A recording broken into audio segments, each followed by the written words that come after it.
Hi everyone, I'm meteorologist Brandon Lawrence. Taylor Kanost here. We are talking storms once again. Talking storms this morning. It's been a busy week, and here we go again. Folks that do need rain are getting it. We're just keeping an eye on the potential for severe weather, and we have had a couple of severe thunderstorm warnings so far this morning. For the time being, at this very moment, we do not have any warnings. Hopefully that continues. So here's our radar right now.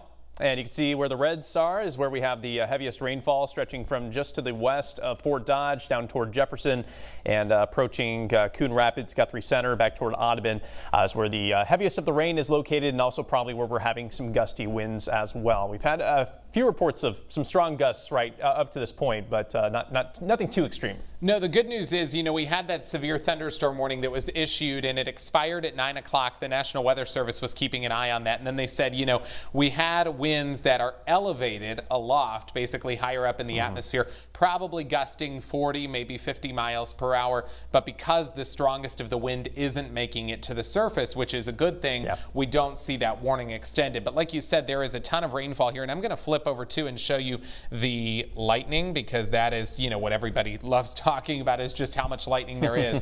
That's a whole lot coming towards central Iowa, north central Iowa now.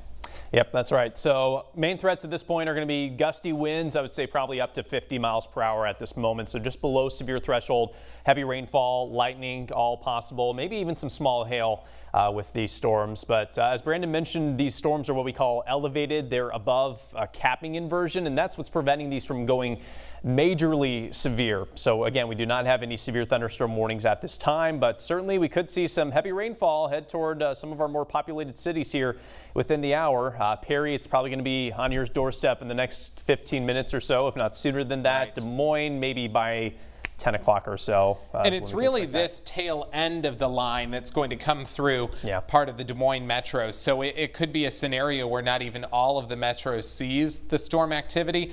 I think really the northwestern and western sides of the Des Moines area. So, Waukee, West Des Moines, Urbandale, Johnston, Grimes, even Polk City, Ankeny. But, the farther south you go, you may get that outflow boundary down there. It's going to be a really tough call to see how that moves through. Yeah, we'll see how this develops right down here by Audubon.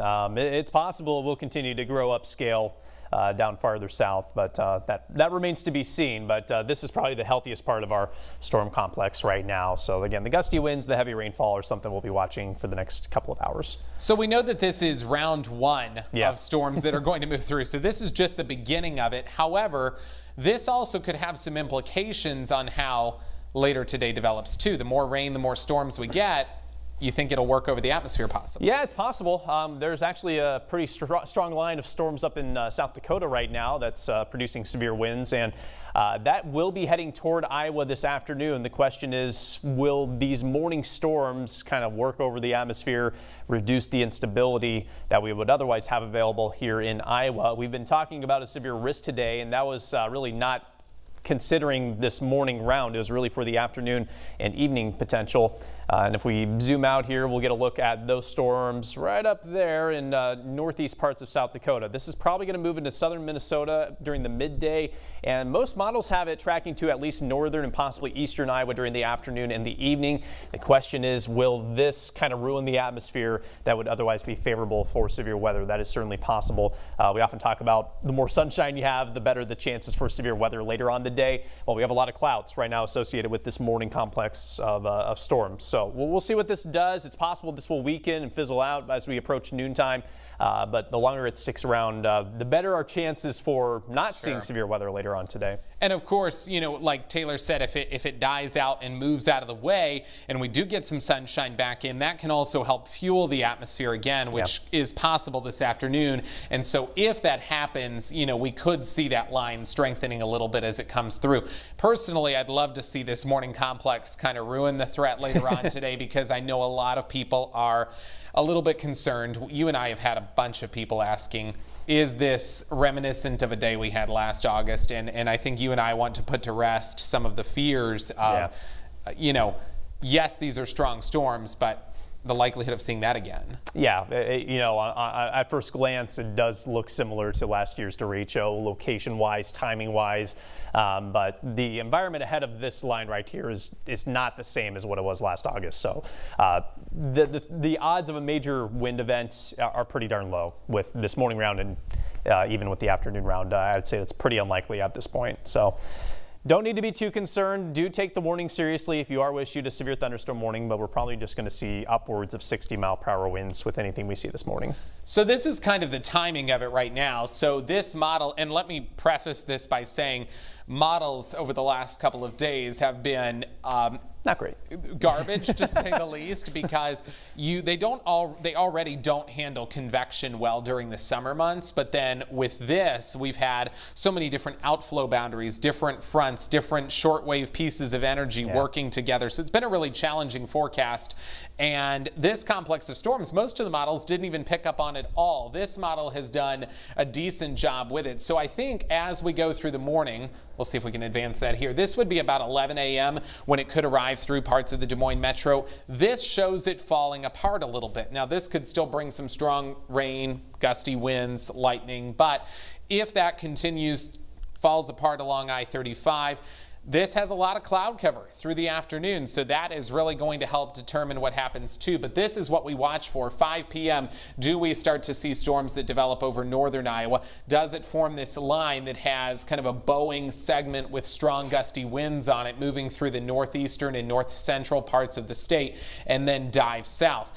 I still think we will probably have some storms, but the severity of that, of course, could be in question. Kind of TBD at this point, but right. we have a lot of warmth and humidity south of the storms right now, so I think the environment will recover fairly quickly. So yeah, I agree. I think we will see some afternoon and evening storms, just a matter of how intense they get, basically, and how quickly the environment recovers. And probably the greatest threat areas are going to be, I would say, like Highway 169, Fort Dodge, and east. Yeah. So really this northeastern It's similar to Tuesday. State. Yeah, it's similar to that. Yeah, we had a line start up in north central, northwest Iowa, and it raced southeast. Yeah. Similar areas could be affected again today. And the latest models have had a really tough time too, kind of pinpointing the westward track of this. So there's a chance that this will clip parts of the Des Moines metro, but maybe stay a little bit farther north and east of Des Moines. So I would say Ames, Marshalltown, Iowa Falls. Let's see, who else do we have? Tama County, Grinnell, Newton. These are areas that we really want to watch for this potential. Then here's the other thing. We're still not done with storm chances. This would be 7 o'clock tomorrow morning. The model's still indicating that we could have more scattered activity overnight and through tomorrow morning across northern Iowa. The farther south you go, the less likely you see rain and storms over the next couple of days. Yeah, so if the overnight storms materialize, you're talking about the third round of storms in 24 hours. Yeah. We could be looking at least isolated flash flood possibilities there that we'll be keeping a close eye on. And we've already had multiple rounds of storms up there this week, an area that has had trouble buying a drop of rain this entire summer, all of a sudden is getting too much all at once here. Kind of a worrisome trend there, because when we have a drought scenario like we do, the ground is so dry that as all of this heavy rain hits it, a lot of times it has a hard time seeping into the ground. Yeah. And that's where we have to watch out for the potential for flash flooding. I do want to pull up the severe weather risk outlook if I can, so that you can see. And again, this is all we like to say the phrase conditional threat, because it really depends on how this morning round evolves. But this is the level 3 area now. That's an enhanced risk.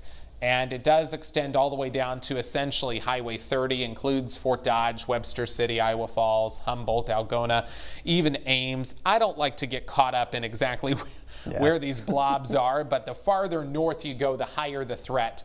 And that's where we see that greatest wind threat too. Yeah, that's your biggest takeaway is northern half of the state could see some severe storms. Again, most likely later on in the day if we can get some sunshine in between this morning round and that later in the day round. But farther south, you might not get a drop of rain, believe it or not.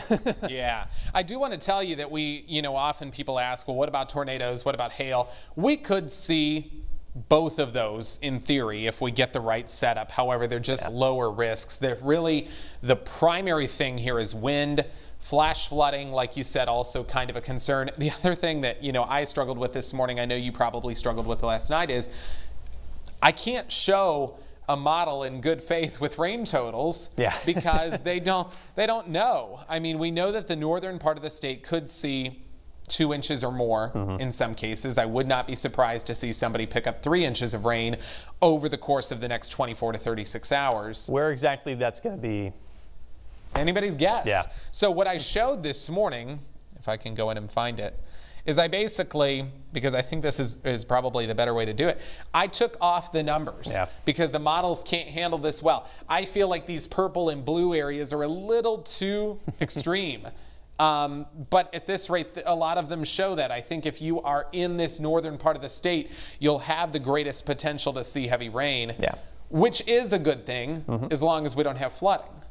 Yeah, ideally we would have these storm chances spread out like, once every other day or something like that. But not 3 rounds in 24 hours? Right, yeah, that's not as ideal. But yeah, that's the reality. It looks like north of Highway 20 especially could be the area most likely to get 2 to 3 inches in at least a few pockets. That won't be a widespread thing, but I would say it's a decent chance at least some of you up there will get that much. Now, because you're watching our live stream, we're going to give you a peek at the 10-day forecast. And I will tell you that it looks still very hot over the next couple of days. Today's 93 is highly contingent upon the cloud cover, the storms. Every single day has exceeded our expectations on highs. Today will probably be the day that we come up a little bit short just because of the cloud cover, but we will see. If we break into sunshine, it will warm up fast. Tomorrow, Saturday, look really hot. I think most of Saturday is going to be dry, but then there will be another round of scattered showers and storms Saturday overnight into Sunday morning. That one doesn't look that impressive. The last couple of runs, it's been, I mean, it might give us some rain, but severe threat there is pretty low, I'd say. More importantly, though, it's going to bring us the cool weather. I mean, how about the 80s that are coming our way? And a lot of people have been asking me now, when are we going to see that first, and I've been asking myself because I'm ready for it, when are we going to see that first fall front? It's not here yet. No, not yet. We've got 80s. I know sometimes it can come in that first couple of days of September. One of the models, which has been highly inaccurate lately, has been hinting at a fall front, but each and every day I look at it, it kind of pushes it farther and farther back. Get by mid-September, we'll probably start to see that roll through at some point. So it'll be here soon. So these 90s are going to be a thing of the past year in a matter of time. All right, what's your guess for the last 90 of the year? Ooh. Since September. Jackie Schmelin won $1, I think, on that last year. Yeah, I don't bet with her anymore. I'll guess September 10th. September 10th. I'm going to go September 20th. Ooh, wow. We'll see who wins. Okay. I'm not betting you, by the way. The last four, not even for $1. Friendly? Nope. The last 4 years, it has been in the middle of September. So we'll see. Yep, we will see. Let's take one look at this radar again, and then we will probably wrap up because we want to prepare for our midday program and all kinds of stuff. But we've got this cluster of storms. Currently, no severe thunderstorm warnings in effect, and I'm going to double check, make sure I'm not telling you wrong information there. Yeah, the latest update from the National Weather Service just said strong inbound velocities on radar, mostly well high up in the atmosphere. Strong winds not reaching the surface based on the latest observations. So I don't know that anybody's going to complain about that. Yeah, so if we were located 3,000 feet above the ground, we would have severe thunderstorm warnings all up and down this line, but that strong wind is not making it to the ground. So we are having gusty winds, maybe in the 40 to 50 mile per hour range, approaching Fort Dodge, Perry right now, maybe even clipping the southern part of this line near I-80. So we could see that in Des Moines by the top of this next hour here, but severe threat. Again, not looking too ominous at this point for this morning round at least. Yeah, and there's a severe thunderstorm warning that just popped up way up in South Dakota, so we'll see how that that line progresses, of course. I want to zoom in a little bit more, and I'm doing this remotely over here, so bear with me. No pressure. It takes a while to zoom in when you remote into the computer. I've never understood why, but that takes a little while. I just wanted to zoom in and show kind of the Des Moines Metro and where that cluster is right now. And I'll also notice it's kind of a faint green line just above the red. That's called an outflow boundary. That's where you're going to get the gusty winds ahead of the rain. So we're getting that moving into Perry right now. Fort Dodge, you're probably just about to experience that gusty wind.